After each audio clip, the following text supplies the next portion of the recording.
இப்போ ஸ்டாலினுக்கு பிறகு யார் வரப்போறா? உதயநிதி. உதயநிதிக்கு பிறகு யார் வரப்போறான்னு தெரியும், இன்பநிதி. இன்பநிதிக்கு பிறகு கூட தீர்மானம் போட்டு தலைமைக்கு அனுப்பப்படுது. என்ன தீர்மானம்னா, உதயநிதிக்கு பொறுப்பு கொடுங்க அப்படின்னு தீர்மானம். அனுப்ப சொன்னதே இவங்க தான். தேர்தல்களில் போட்டியிட வாய்ப்பு கொடுக்கப்பட்ட பல வேட்பாளருக்கு இந்த முறை வாய்ப்பு கொடுக்கப்படவில்லை. கடந்த முறை போட்டியிட்டவங்களும் இந்த முறை போட்டிடுறாங்க, சில பேர் போட்டிடாமல் இருக்கலாம். இவ்வளோ ஸ்ட்ராங்காக சின்னம் நம்ம கையில் இல்லை. போட்டிக்கு திமுக கூட்டணி இருக்கிறாங்க, பாஜக வந்திருக்காங்க, அதிமுக கூட்டணிக்கு நாம் தமிழர் எப்படி சமாளிக்க போகிறாங்க? சமாளிக்கிற ஒன்றும் இல்லை. இந்த தேர்தலை நீங்கள் வேட்பாளர்கள்லாம் அறிவிச்சிட்டீங்க. ரொம்ப முக்கியமாக தாமரை சின்னம் நாங்கள் கேட்போம், இல்லைன்னா தேசிய சின்னங்கள்லாம் கேட்போம் அப்படின்லாம் கேட்போம்னு சொல்லலை. இப்போ திமுகவில் வந்து இருக்கவனுக்கு வந்து ஒரு லாப நட்ட கணக்கு இருக்கும், நமக்கு ஏதாவது கிடைக்கும், நமக்கு பதவி கிடைக்கும், சம்பாதிக்கலாம் அப்படின்னு இருக்குது. ஆனால் நாம் தமிழக கட்சியாளர்களுக்கு என்ன சம்பாதிக்க போகிறேன்? தோல்வியுற்ற கட்சியை வளருது அப்படின்னா நம்பகத்தன்மையை தக்க வச்சிருக்கு. கடந்த காலத்தில் மாற்றம் பேசிய வைகோ, அன்புமணி, விஜயகாந்த், கமலஹாசன், மக்கள கூட்டணி இவங்க போல விலை போகலை. பிளாக் அண்ட் ஒயிட் தமிழர்களுக்கு வணக்கம். அரசியல் சூத்திரம் நிகழ்ச்சிக்கு உங்களை வரவேற்கிறேன். நாம் தமிழர் கட்சியினுடைய முக்கிய நிர்வாகி இடும்பவனம் கார்த்தி நம்மோடு இணைந்திருக்கிறாங்க. வணக்கம். வணக்கம். சீமான் குடும்ப அரசியலுக்குள்ளே போகிறார் அப்படிங்கிற ஒரு பெரிய விமர்சனம் முன்வைக்கப்படுது. அது திட்டமிட்ட உள்நோக்கம் கொண்ட ஒரு கருத்துருவாக்கம். அப்படி எதுவும் செய்யலையே. குடும்ப ஆதிக்கம் அப்படின்னா, குடும்ப ஆதிக்கம்னா ஒரு குடும்பத்துக்கு முன்னுரிமை விளங்குறது. இப்போ வந்து திமுக இருக்குது, திமுகவில் வந்து கருணாநிதி, ஐயா கருணாநிதி தலைவராக இருந்தாங்க. அதுக்கு பிறகு ஸ்டாலின் வந்தார். இப்போ ஸ்டாலினுக்கு பிறகு யார் வரப்போறா? உதயநிதி. உதயநிதிக்கு பிறகு யார் வரப்போறான்னு தெரியும், இன்பநிதி. இன்பநிதிக்கு பிறகு கூட அவர் குடும்பம் தான் வரணும் அப்படின்னு திமுகவை சேர்ந்த தலைவர் மக்களை வெளிப்படையாக சொல்கிறாங்க.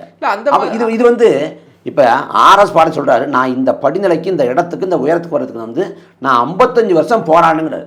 அப்போ அந்த படிநிலைப்படி உதயநிதி வந்தாரான்னா வரலை. 2019 பார்லமெண்ட் தேர்தல் பரப்புரையும் போது உதயநிதி வர்றாரு, பரப்புரை பண்ணுறாரு. பரப்புரை முடிஞ்சு தேர்தலில் வெற்றி பெற்ற பிறகு தமிழ்நாடு முழுக்க தீர்மானம் போடப்படுது. மாவட்ட அந்த அளவில் தீர்மானம் போட்டு தலைமைக்கு அனுப்பப்படுது. என்ன தீர்மானம்னா, உதயநிதிக்கு பொறுப்பு கொடுங்க அப்படின்னு தீர்மானம். அப்படி தீர்மானம் அனுப்பி வைக்கப்பட்ட பிறகு, அனுப்ப சொன்னதே இவங்க தான், வாய்மொழி உத்தரவு போட்டதே தலைமை தான். தீர்மானம் அனுப்பின பிறகு கொஞ்ச நாளில் அவருக்கு வந்து பதவி கொடுக்கப்படுது. இப்படி இந்த கட்சியில் இவருக்கு பொறுப்பு கொடுங்க அப்படின்னு ஒரு மாவட்டம் வந்து பரிந்துரைச்சு தீர்மானம் போட்டால் கட்சியே இருக்க முடியாது. ஆனால் உதயநிதிக்கு மட்டும் ஏன் முக்கியத்துவம் வழங்கப்படுது? வெள்ளைக்கோள் சாமனா தான் அதே பொறுப்பில் இருந்தார், இளைஞரணி பொறுப்பில். ஆனால் வெள்ளைக்கோள் சாமனாவோட முகம் யாருக்காவது தெரியுமா? அவர் பிறந்தநாள் யாருக்காவது தெரியுமா? பிறந்தநாள் பொதுக்கூட்டம் போடப்பட்டிருக்கா?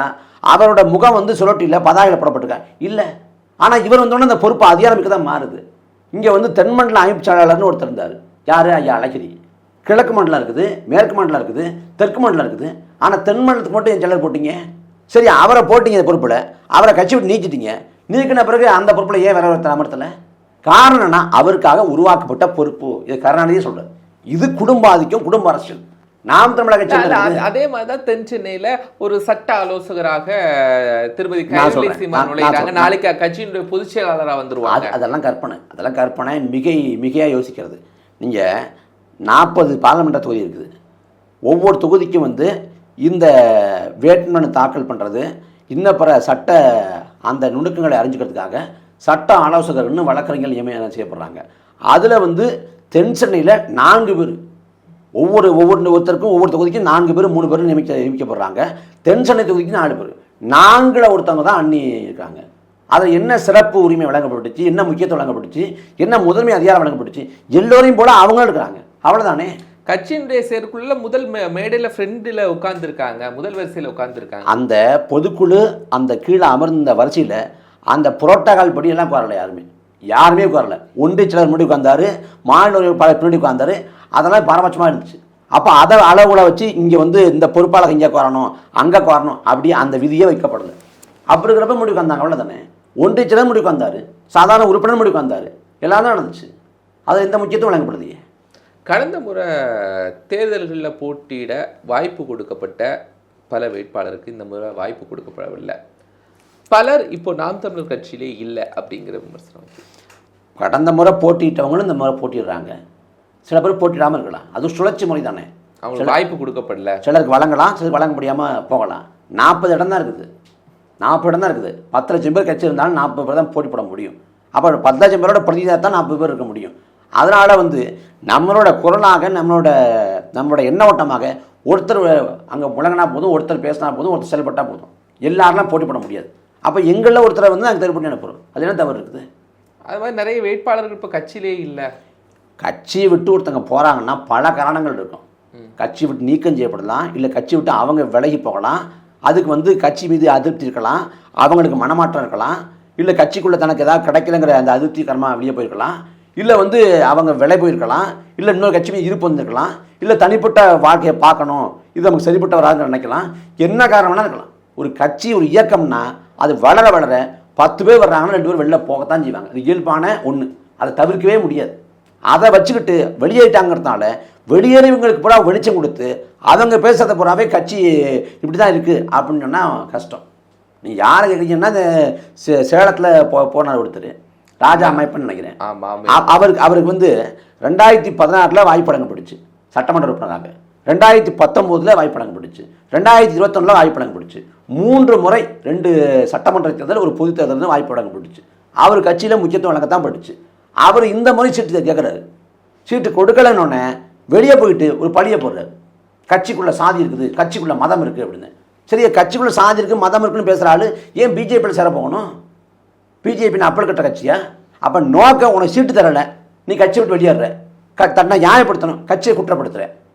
கடைசியில் இப்போ இந்த வெளிச்சம் இருக்குது அப்படிங்கிறப்ப இதை பயன்படுத்திக்கிட்டு பாஜக போனோம்னா எதாவது கிடைக்குமான்னு பார்க்குறேன். அவ்வளோதானே.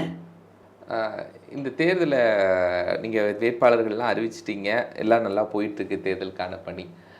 ரொம்ப முக்கியமாக தாமரை சின்னம் நாங்கள் கேட்போம், இல்லைன்னா தேசிய சின்னங்கள்லாம் கேட்போம் அப்படின்லாம் கேட்போன்னு சொல்லலை. தாமரை சின்னத்தை எப்படி பாஜக கொடுத்தீங்க, சின்னமாக கொடுத்தீங்க அப்படின்னு கேட்போம். ஏன்னா வந்து நம்ம வழக்கு போட போகிறீங்களா? ஆமாம், இந்தியாவோட தேசிய மலரை வந்து வழக்கு ஏற்கனவே நாங்கள் போடுறது போடுவோம்.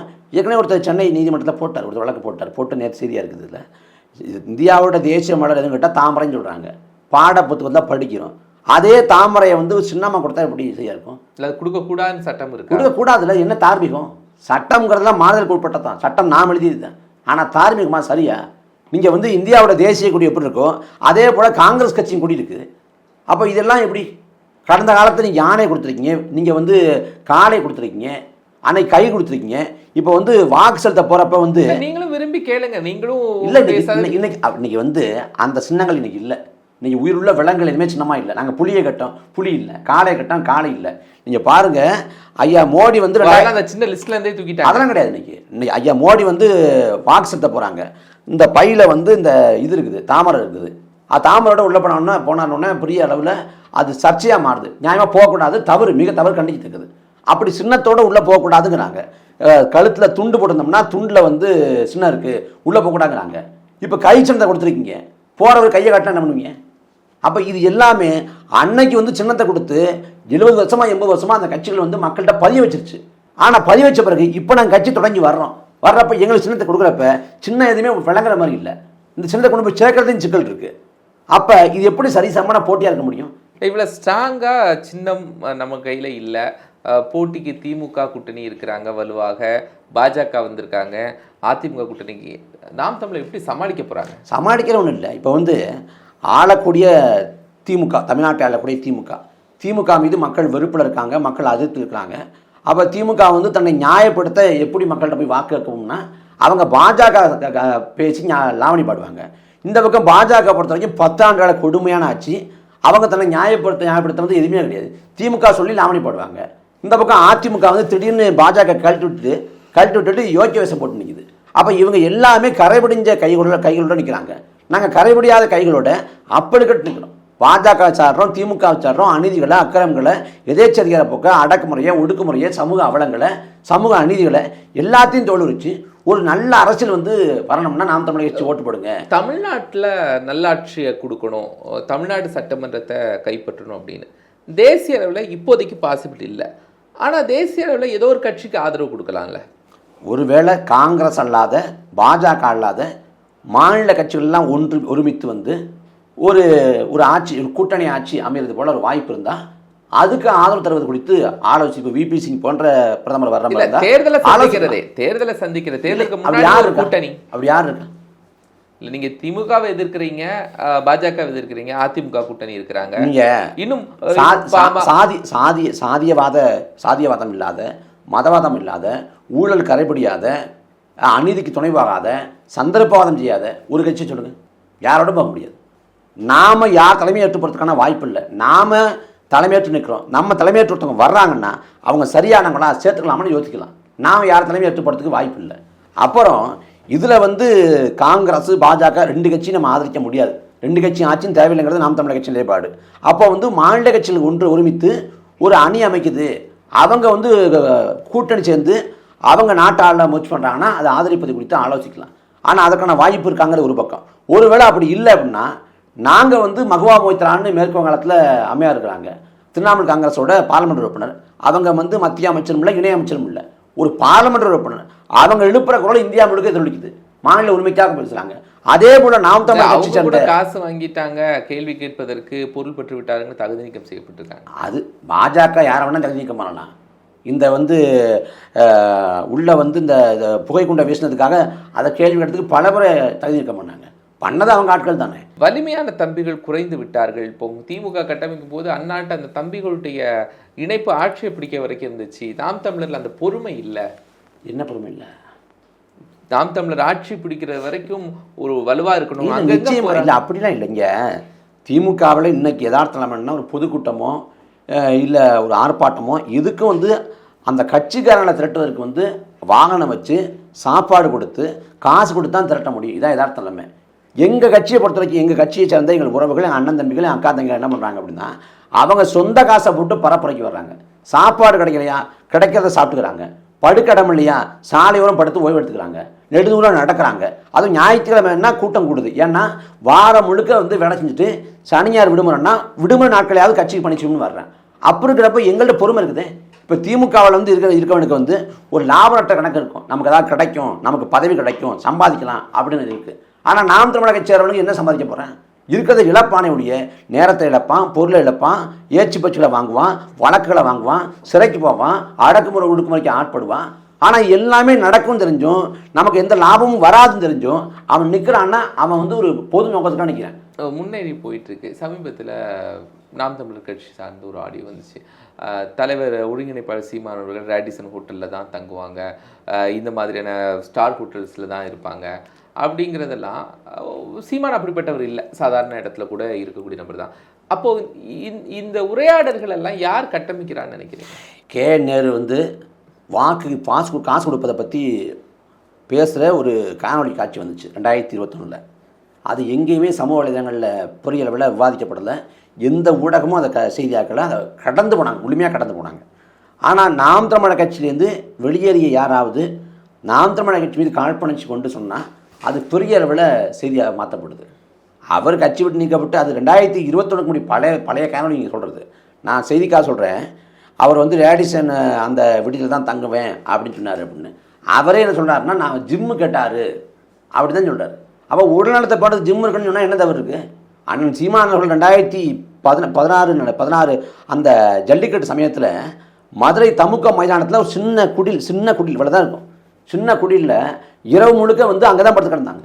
தலைமை அந்த போர்வையை போட்டதுனால யாருன்னு மக்களுக்கு தெரியல. அங்கே தான் படுத்து கிடந்தாங்க. அந்த பணியில் அந்த குளிர்லாம் படுத்து கிடந்தாங்க. அவர் நினச்சா போய் விடுதலை செஞ்சுக்கலாமே. அங்கே விடுதியே இருந்துச்சு, தெரிஞ்ச விடுதியே இருந்துச்சு. போக சொன்ன கூட அண்ணன் போகலை, அங்கே தான் படுத்து வேண்டும் என்று அவர் மீது இந்த மாதிரிலாம் கட்டமைக்கிறாங்களா? அவர் அப்படி செய்ய வேண்டிய அவசியம் இருக்குது. 2000 அவர் உயர்ந்து தர வாழ்க்கை இல்லாமல் சாதாரண வாழ்க்கையும் 2016 சிறைக்கு போயிட்டு வந்துருங்க, பலமுறை சிறைக்கு போயிட்டு வந்துருங்க. அவர் எப்படிங்க சொகுசு வாழ்க்கை தான் வேணும்பாரு? சொகுசு வாழ்க்கை வேணும் நினச்சிருந்தா இந்த இடத்துக்கு வந்து இவ்வளோ ஏச்சுக்களை பேச்சுக்களெல்லாம் வாங்கணும் அவசியம் இல்லையே. எப்படியே வாழ்ந்துக்கலாமே. அவர் இருக்கக்கூடிய திரைத்துறையில் இருந்தாலும் எப்படியே சுகபகமாக வாழ்ந்துக்கலாமே. நீங்கள் 2016 நாம் தமிழர் கட்சி போட்டிடுது 1.1 தோற்று போகிறோம். அதுக்கு பிறகு 2019 பார்லிமெண்ட் தேர்தல், அதுலேயும் நம்ம தோற்று போகிறோம். 2021 சட்டமன்ற தேர்தல், அதுலேயும் வெற்றி பெறலை. ஆனால் இந்த தேர்தலை வெற்றி பெறலாம் கூட வாக்கு விழுக்காடு உயர்ந்த வண்ணமே இருக்குது. ஏன்னா தோல்வி விட்ட கட்சியை வளருது அப்படின்னா நம்பகத்தன்மையை தக்க வச்சிருக்கு. கடந்த காலத்தில் மாற்றம் பேசிய வைகோ, அன்புமணி, விஜயகாந்த், கமலஹாசன், மக்களை கூட்டணி இவங்க போல விலை போகலை, சமரசமாகலை. அப்போ சமரசமாக விலை போகாமல் இருக்கிறாரு அப்படிங்கிறப்ப மக்கள் நம்பகத்தன்மை அதிகரிக்குது, செல்வாக்கு அதிகரிக்குது. இளைஞர்கள் நாம் தமிழர் கட்சி நோக்கி ஓடி வர்றேன். அப்போ இதை மட்டுப்படுத்தணும், இந்த நம்பகத்தன்மையை உடைக்கணும்னா புதிய குற்றச்சாட்டுகளை எழுப்பலாம். சினிமாவில் நடிக்க போகிறாங்க. பிரதீப் ரங்கநாதனுக்கு தந்தையாக நடிக்கிறார். அவ்வளோதான். அவர் வந்து அதுவுமே ஒரு விவசாயத்தை போற்றக்கூடிய ஒரு கதாபாத்திரம் அப்படின்னு சொல்கிறாங்க. அப்படிப்பட்ட கதாபாத்திரம் நடிக்கிறார். அவ்வளோதான். சினிமாவுக்கு போடுறதில்ல. திரைத்துறைங்கிறது தொழில். அவர் வந்து அண்ணனோட கனவு படமாக வந்து பல படங்கள் இருக்குது. பகலவன் படம் வந்து தம்பி படம் போல் மிகப்பெரிய கருத்தில் உள்ள படம். அதை வந்து இயக்கிறதுக்கு முயற்சி பண்ணாங்க. இங்கே நடிகர்கள் யாரும் வரலை, அதுக்கு இங்கே யாரும் ஒத்துழைப்பு இல்லை. சரின்னு அதை விட்டுட்டு இவங்க அண்ணன் வந்து அரசியல் பணிகளை பொது பணிகளை கவனிக்க ஆரம்பிச்சிட்டாங்க. போராட்ட காலம் மக்களுக்கான அந்த காலம் நிற்க ஆரம்பிச்சிட்டாங்க. இடையில் ஒரு நடிக்க கூப்பிட்றாங்க. காலையில் நடிக்கிறாங்க, மதியம் நடிக்கிறாங்க, சாயங்காலம் முடிப்பு ஒரு பொதுக்கூட்டத்தில் பேசுகிறாங்க. இடையில அந்த வேலையை தான் செய்கிறாங்க. அதனால் அது ஒன்றும் இல்லை. விஜய் வேறு, அவர் வேறு, இது வேறு. அவரை சேர்க்க தேவையில்லை. திரைத்துறையில் மிக தீவிரமாக இருந்தார். அப்போ சமூக பிரச்சனை இருந்துச்சு, பெருசாக அவர் குரல் எழுப்பலையே. அதை இதையும் விட முடியாது. வரவேற்கிறோம். இப்போ சொல்கிறோம், விஜய் வரட்டும், வரவேற்கிறோம். ஒரு கோட்பாடு சொல்லட்டும், கொள்கைகளை சொல்லட்டும், மக்கள் அணிதிரட்டட்டும், அரசியல்படுத்தட்டும். தனிநபரை தூக்கி பிடிக்காமல் தத்துவத்தை சொல்லி ஒரு பொது நோக்கத்துக்காக அழைக்கட்டும், வரவேற்கிறோம். மற்றபடி இல்லை. ஐயா கமலோட தனிப்பட்ட உறவில் அண்ணனுக்கு உறவு உண்டு, நட்பு உண்டு. அந்த அடிப்படையில் தான் பார்த்தாங்க. மற்றபடி அவரோட அரசியல் வேறு, நம்மளோட அரசியல் வேறு. அவர் முழுநிலை அரசியலாகவும் மக்களுக்கு ஒன்றும் தொண்டாட்டலை, எல்லா பிரச்சனைகளுக்காகவும் குரல் எழுப்பலை, ஒரு தெளிந்த நிலைப்பாட்டையும் அவர் வைக்கலை. அவரோட நம்ம சேர்த்துக்கு ஒன்றும் இல்லையே. அவ்வளோதான் அவருக்கு வந்து ஒரு தெளிவான திட்டவட்டமான ஒரு நிலைப்பாடு இல்லை.